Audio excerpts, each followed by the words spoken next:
नाजरीन आदाब। मौरख़ा 12 मार्च 2023 मुताबिक 19 शाबानुल मुअज़्ज़म 1444 हिजरी के अवधनामा वाइस एडिशन में आपका खैर मक़दम है। पेश खिदमत है अवधनामा में शाये खास खबरों की तलखीस। मेरठ में चौधरी चरण सिंह यूनिवर्सिटी में मुनक़िद आयुर्वेद महासम्मेलन से खिताब करते हुए नायब सदर जमहूरिया हिंद ने कहा कि हिंदुस्तान आज दुनिया की सबसे ज्यादा फ़आल जमहूरियत है। उसके बाद भी कुछ लोग मनफियात सेट करने के लिए इल्ज़ाम लगाते हैं कि दुनिया के सबसे बड़ी जमहूरियत के पार्लियामेंट में माइक बंद कर दिया जाता है। इससे बड़ा झूठ और कुछ हो ही नहीं सकता। उन्होंने कहा कि आज राज्यसभा का चेयरमैन होने की वजह से मुझे मजबूरन कहना पड़ रहा है कि हिंदुस्तान के पार्लियामेंट में माइक बंद नहीं होता। हाँ, एक वक्त था जो काला बाप था और वो इमरजेंसी का वक्त था। वज़ीर आज़म नरेंद्र मोदी ने कहा है कि हुकूमत मुल्क के दूर दराज इलाकों के लोगों तक पहुंचने की कोशिश कर रही है और उनमें से कई लोगों को पहली मर्तबा सरकारी स्कीमों का फायदा मिल रहा है।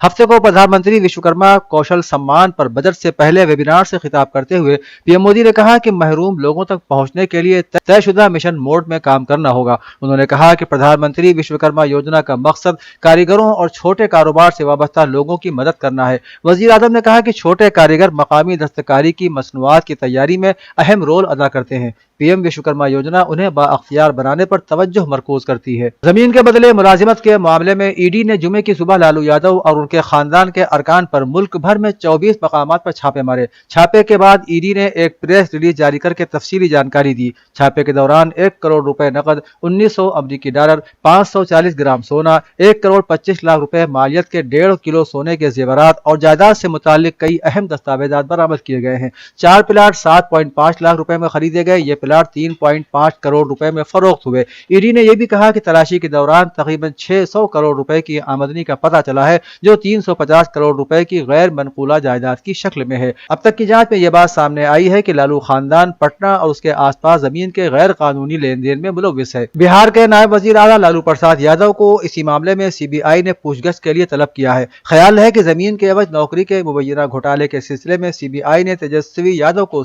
इससे पहले 4 फरवरी को भी तलब किया था, लेकिन वो तफ्तीशी एजेंसी के सामने पेश नहीं हुए। इस मामले में ईडी ने जुमे को दिल्ली और पटना समेत तकरीबन 15 जगहों पर छापे मारे थे।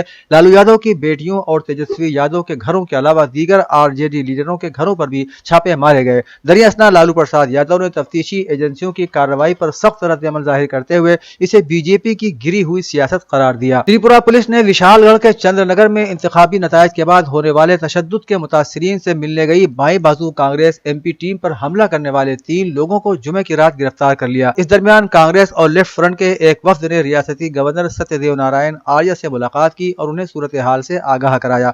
पुलिस ने कहा कि बज़ाहिर ये वाकया रियासत को बदनाम करने के लिए सियासत से मुतासिर है। उन्होंने कहा कि इस हमले में मुलव्विस तकरीबन 10 दीगर अफराद की तलाश जारी है। पुलिस गुज़श्ता 3 हफ्तों में पोलिंग के बाद होने वाले तशद्दुद के हर वाकये की तहकीकात बारीकी से कर रही है। हिंदुस्तान का आईन दुनिया का सबसे बेहतरीन आईन है, जो अपने मुल्क में रहने वाले तमाम लोगों को अपने मजहब पर मुकम्मल तौर पर अमल करने की आज़ादी देता है। मौलाना खालिद रशीद फरंगी महली ने institute for social harmony and upliftment की जानिब से फ़खरुद्दीन अली अहमद मेमोरियल कमेटी के इश्तिराक से मुंशी नवल किशोर के जरिए शुरू किया गया इत्तिहाद का अलमबरदार उर्दू अखबार अवध अखबार की मुनासिबत से मुनक़िद प्रोग्राम के दौरान इन ख्यालात का इजहार किया। मेहमान खुसूसी फ़खरुद्दीन अली अहमद मेमोरियल कमेटी के चेयरमैन तुरस जैदी ने कहा कि मुल्क को तरक्की की जानिब गामजन करने के लिए आपसी भाईचारा इंतहाई जरूरी है। प्रोग्राम के सदर डॉक्टर अनीस अंसारी ने कहा कि इस मुल्क में भाईचारे की बात होती है, लोगों को एक दूसरे से मिलाने की बात होती है और लोग एक दूसरे से मिलते भी हैं, लेकिन अफसोस कि लोगों के दिल एक दूसरे से नहीं मिल रहे हैं। समाजवादी पार्टी के सरबराह अखिलेश यादव ने आज कहा कि बीजेपी की किसान मुखालिफ पॉलिसियों की वजह से किसानों को हर कदम पर परेशानी का सामना करना पड़ रहा है। उन्होंने कहा कि इन दिनों बदहाल आलू किसान अपनी फसल कोल्ड स्टोर में रखने के लिए कतार में खड़े होने को मजबूर हैं। आलू किसान को फसल की बहुत कम कीमत मिल रही है, जबकि खर्चे बढ़ते जा रहे हैं। किसान मायूसी और परेशानी में जी रहा है। उन्होंने कहा कि बीजेपी हुकूमत किसानों के मफाद की मुहाफिज बनने के बजाय पूंजी घरानों को तहफ्फुज देती है। मल्टीनेशनल कंपनियां किसानों की फसल औने पौने दामों में फरोख्त करती हैं। मजलिस उलमा हिंद के जनरल सेक्रेटरी मौलाना सैयद कल्ब जवाद नकवी की जानिब से 12 मार्च इतवार को दिन में 1 बजे शियों का अजीमुशान इज्तिमा के उन्वान से प्रोग्राम का इनेकाद बड़ा इमामबाड़े में अमल में आएगा। उत्तर प्रदेश के सभी अजला से उलमा किराम, अंजुमन हाय मातमी, कौमी इदारे और मोमिनीन बड़ी तादाद में शिरकत के लिए तशरीफ ला रहे हैं। उत्तर प्रदेश के अलावा दीगर रियासतों की नुमाइंदगी भी प्रोग्राम में रहेगी। इस प्रोग्राम में शियों की इक्तिसादी, तालीमी और सियासी सूरत हाल पर तबादला ख्याल किया जाएगा। इसके अलावा दीगर دیگر قومی اور ملی مسائل من جملہ وقف املاک کا تحفظ، حسین آباد ٹرسٹ کی بازیابی، جنت البقیع کی بازسازی، سرکاری اسکیموں میں شیعوں کو خاطر خواہ نمائندگی اور ان کے بنیادی حقوق کے تحفظ کا مطالبہ کیا جائے گا۔ امیش پال قتل کیس سے جڑے معاملے میں بریلی میں ملزمین کی گرفتاری کے لیے مسلسل چھاپے مارے جا رہے ہیں۔ مافیا عتیق احمد کے بھائی اشرف کے بہنوئی صدام اور للہ گدی کی تلاش میں پولیس نے بارادری قلعہ پریم نگر میں چھاپا مارا۔ پولیس نے لالہ کے 2 قریبی دوستوں کو حراست میں لے لیا ہے۔ جیل میں اشرف سے مزید ملاقات کرنے والے 9 افراد کا پتہ بھی لگا لیا گیا ہے۔ ان میں سے 7 بریلی کے رہنے والے ہیں اور 2 پیلی بھیت کے رہنے والے ہیں۔ ان میں صدام کی معشوقہ بھی شامل ہے۔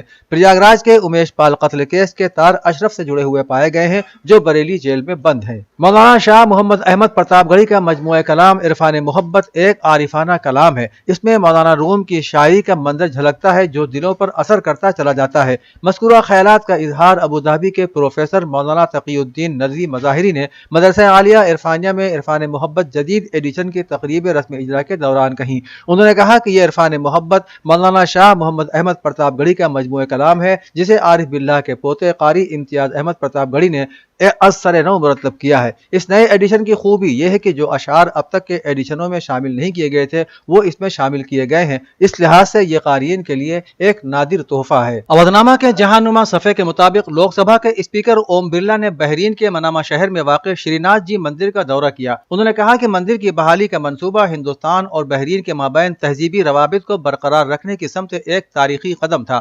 یاد رہے کہ وزیر اعظم نریندر مودی کے 2019 میں دورہ بحرین کے دوران اس منصوبے پر کام شروع کیا گیا تھا۔ لوک سبھا کے اسپیکر نے مقامی لوگوں کے ساتھ ہولی بھی کھیلی۔ لوک سبھا کے اسپیکر نے اس موقع پر کہا کہ ہندوستان اور IPU دونوں ایک ایسی دنیا بنانا چاہتے ہیں جہاں ہر ایک کے خیالات کو سنا جائے، جمہوری اصولوں اور کثیر جہتی کو اہمیت ہو اور اسے ترجیح دی جائے اور سب کو منصفانہ نمائندگی بھی دی جائے۔ اقوام متحدہ کے سیکریٹری جنرل نے ایران اور سعودی عرب کے مابین طے شدہ معاہدے میں اہم کردار ادا کرنے والے ممالک کی قدردانی کی۔ اینٹونیو گوتریس نے کہا کہ ایران اور سعودی عرب کے مابین نیک ہمسائیگی پر مبنی تعلقات خلیج فارس کے علاقے کے امن و استحکام میں بڑا اہم اور کلیدی کردار رکھتے ہیں۔ چین کے وزیر خارجہ نے تہران ریاض معاہدے کو صلح و آشتی کی ایک کامیابی قرار دیا۔ پاکستان نے بھی ایران اور سعودی عرب کے درمیان طے پانے والے معاہدے کو ایک اہم پیش رفت سے تعبیر کیا۔ لبنان کی عبوری حکومت کے وزیر خارجہ عبداللہ ابو حبیب نے تہران اور ریاض کے مابین سفارتی تعلقات کی بحالی کو لے کر ہوئے معاہدے کا خیر مقدم کیا اور کہا کہ دونوں ممالک کے درمیان سفارتی سرگرمیوں کے آغاز اور سفارت خانوں کی بحالی سے مستقبل قریب میں تمام علاقائی ممالک کے لیے مثبت نتائج برآمد ہوں گے۔ بنگلہ دیش میں فیڈریشن آف بنگلہ دیش chambers of commerce and industry یعنی FBCCI نے اپنی گولڈن جبلی منانے کے لیے دارالحکومت میں بنگ بندھو انٹرنیشنل کنونشن سینٹر سمٹ کا اہتمام کیا۔ بنگلہ دیش کی وزیر اعظم شیخ حسینہ نے ہفتے کو عالمی تاجروں اور سرمایہ کاروں سے بنگلہ دیش میں سرمایہ کاری کرنے اور سال 2041 تک اسے ایک ترقی یافتہ، خوشحال اور اسمارٹ ملک میں تبدیل کرنے کے سفر کو آسان بنانے کے لیے ہاتھ ملانے کی اپیل کی۔ 3 روزہ بنگلہ دیش بزنس سمٹ 2023 کا افتتاح کرتے ہوئے محترمہ حسینہ نے کہا کہ آپ لوگ آئیں، بنگلہ دیش ہمیشہ آپ کا استقبال کرنے کے لیے تیار ہے۔ بنگلہ دیش کو اپنا ملک سمجھیں اور بے خوف ہو کر سرمایہ کاری کریں۔ اقوام متحدہ کے سیکریٹری جنرل اینٹونیو گوتریس نے اسلاموفوبیا کے عالمی دن کی مناسبت سے اقوام متحدہ کے خصوصی اجلاس سے خطاب کرتے ہوئے مختلف شکلوں اور بہانوں سے اسلاموفوبیا اور مسلمانوں کے خلاف نفرت پھیلانے پر سخت تنقید کی۔ انہوں نے کہا کہ دنیا میں تقریباً 2 ارب مسلمانوں کی آبادی ہے جنہیں صرف اور صرف ان کے اعتقادات کی وجہ سے امتیازی سلوک کا سامنا کرنا پڑتا ہے۔ انہوں نے کہا کہ امتیازی سلوک کا عمل ہمیں کمزور بنا دیتا ہے، اس لیے ضروری ہے کہ امتیازی سلوک کے خلاف آواز بلند کریں۔ واضح رہے کہ اقوام متحدہ نے پاکستان کی پیش کردہ تجویز پر ایک قرارداد پاس کر کے 15 مارچ کو اسلاموفوبیا کے خلاف عالمی دن قرار دیا ہے۔ رپورٹ کے مطابق چین میں ایک مرتبہ پھر لاک ڈاؤن جیسے حالات بن رہے ہیں۔ دلچسپ بات یہ ہے کہ چین میں کووڈ کے معاملوں میں کمی بھی دیکھنے کو مل رہی ہے، یعنی لاک ڈاؤن کی تیاریاں کورونا کی وجہ سے نہیں ہو رہی ہیں۔ دراصل چین میں فلو یعنی بخار کے کیسز تیزی کے ساتھ بڑھ رہے ہیں۔ اس وجہ سے چینی افسران کچھ شہروں میں لاک ڈاؤن لگانا چاہتے ہیں۔ اس فیصلے کے بعد لوگوں میں غصہ بھی دیکھنے کو مل رہا ہے۔ عوام کا کہنا ہے کہ ایسا کرنے سے کووڈ کے جیسے حالات پیدا ہو جائیں گے۔ میڈیا رپورٹس کے مطابق چینی شہر شیان میں لاک ڈاؤن کو لے کر ایمرجنسی رسپانس پلان جاری کیا گیا ہے۔ اس میں کہا گیا ہے کہ شہر میں انفیکشن والے علاقوں کو بند کیا جا سکتا ہے۔ اودھنامہ میں شائع مضامین کو مکمل طور پر پڑھنے کے لیے اودھنامہ کی ویب سائٹ www.avodhnama.com پر وزٹ کریں اور ای پیپر پر کلک کریں۔